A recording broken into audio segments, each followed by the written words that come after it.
창세기 19장 1절에서 11절까지 말씀입니다. 제가 대표로 봉독하겠습니다.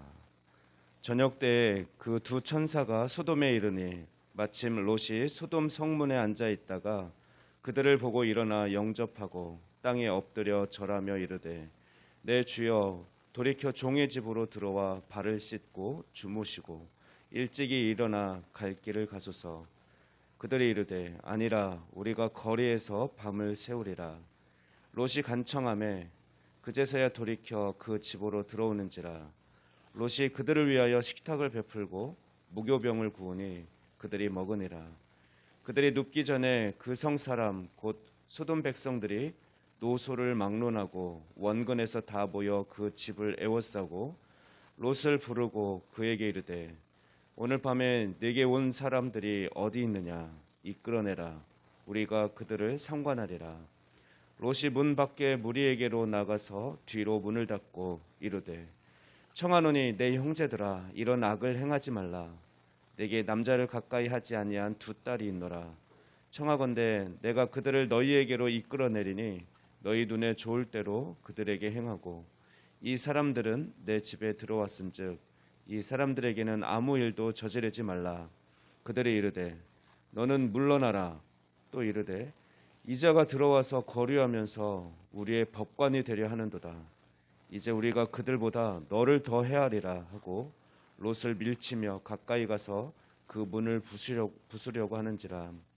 그 사람들이 손을 내밀어 롯을 집으로 끌어들이고 문을 닫고 문 밖에 무리를 대소를 막론하고 그 눈을 어둡게 하니 그들이 문을 찾느라고 헤매었더라.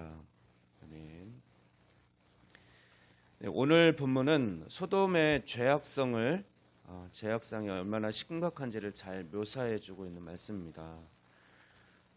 오늘의 본문의 모습은 롯의 모습은 앞선 18장에서 나온 아브라함의 모습과 데자뷰를 이룹니다. 18장에서 마므레 상수리 나무들이 있는 곳에 있는 장막에 치고 있던 아브라함이 장막 문에 앉아 있다가 천사 둘과 하나님을 영접하게 됩니다. 그리고 극진하게 대접을 하죠. 거의 잔치 벌이는 수준으로 아브라함은 천사 둘과 하나님을 대접합니다.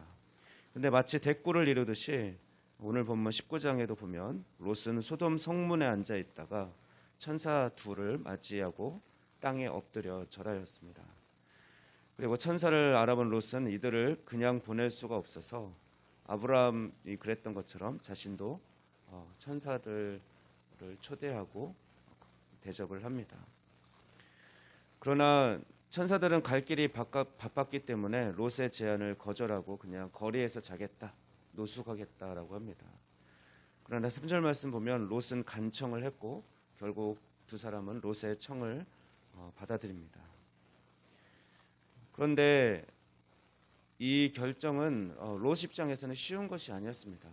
거류민으로서 나그네로서 이방인으로서 소돔성에 들어와서 살고 있기 때문에 일거수일투족을 그 성 사람들이 자신을 지켜봤기 때문에 자신의 행동이 그들의 눈밖에 나진 않을까, 아마 그런 갈등이 있었을 것입니다. 아니면 이 나그네된 이 귀인 같은 이 두 분을 모시는 것이 맞을 것인가, 그런 갈등 속에서도 용기를 내서 두 사람을 사실은 받아들인 겁니다. 그런데 4절 말씀 보면 곧바로 위기가 찾아옵니다.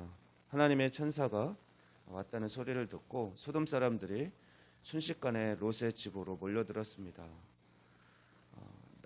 노소를 막론하고 어른이나 젊은이나 모여들어서 이 방문자들에게 동성애적인 행위를 하려고 합니다. 내가 그들과 상관하리라, 상관하다는 걸 알다라는 야다를 썼는데, 안다는 것은 어떤 성적인 경험을 하는 것을 의미합니다. 결국 동성애를 하려는 그 얼마나 만연했기에 낯선 손님이 둘 찾아오면 그를 그렇게 대하려고 하겠습니까? 그래서 롯은 자신의 손님으로 온 두 사람을 그렇게 끔찍한 일을 당하게 할 수 없기 때문에 심지어 자기 딸을, 결혼하지 않은 딸을 주어서라도 그 악을 막으려고 합니다. 물론 그 행동도 옳은 건 아니죠. 그런 필사적인 노력이 6절에서 9절 말씀을 통해서 묘사되어 있습니다. 오늘 본문은 바로 소돔 백성들이 얼마나 거칠고 사악한지를 보여주고 있고, 또 평소에 롯에 대해서도 좋지 않은 감정을 가지고 있었다는 것을 엿볼 수 있습니다. 롯은 소돔과 고모라에서 살았지만 하나님의 택한 백성이었던 것이, 반면 이들의 악한 모습과 대조를 이루면서 그래도 롯은 하나님의 자녀였다, 이런 생각을 해보게 됩니다. 롯은 친절한 모습으로 주민들을 대했고, 또 자신을 희생해서라도 손님을 보호하려는 모습을 볼 수가 있습니다. 롯은 주민들을 향해서 형제들아라고 부르면서 그들을 말립니다. 그러나 그들의 반응은 어떻습니까? 롯이 형제라고 불렀지만 그들은 그렇게 생각하지 않았습니다. 거류민 주제에, 너는 손님 주제, 이방인 주제에 너희가 이제 법관이 되려고 하느냐? 라면서 비웃고 있는 거죠. 그리고 해하려고 합니다. 너부터 죽여야겠다. 10절 11절 말씀 보면 이렇게 롯이 어찌할 수 없는 상황에 이르자 바로 그 위기의 순간에 천사가 도움을 줍니다. 인간이 아무것도 할 수 없을 때 바로 하나님께서 기다렸다가 개입해 주시는 거죠. 롯이 보호하려던 천사가 오히려 천사가 롯을 보호하는 상황이 되었습니다. 롯을 집 안으로 끌어들이고 문을 닫고, 그다음에 순식간에 그들의 눈을 멀게 해서 문을 찾을 수 없게 만들었습니다. 이것은 심판의 시작을 의미합니다. 천사들이 소돔성이 얼마나 악한지 조사하러 왔지만 더 볼 것이 없었습니다. 이것으로 충분했고, 따라서 심판은 이미 시작되었습니다. 그들의 눈을 가리우는 걸 어둡게 하는 것으로 시작되었습니다. 우리는 이 간단한 이야기 속에서 두 가지 영적 교훈을 발견합니다. 첫째는 죄의 도성은 반드시 심판을 받는다는 사실입니다. 그것은 소돔과 고모라뿐만 아닙니다. 이 지상에 존재했던 수많은 나라와 도시들이 세워졌다가 한때 번영을 누리다가 그 죄악의 만연함으로 또 쇠퇴하고 몰락했습니다. 멸망하고 말았습니다. 그래서 역사는 영원하지 않았고, 또 우리 인류의 역사의 마지막은 결국 하나님께서 우리가 종말의 끝을 향해서 가고 있는데, 그날에는 하나님의 심판이 있을 것입니다. 심판주로 예수님께서 이 땅에 다시 오실 것이라고 약속해 주셨습니다.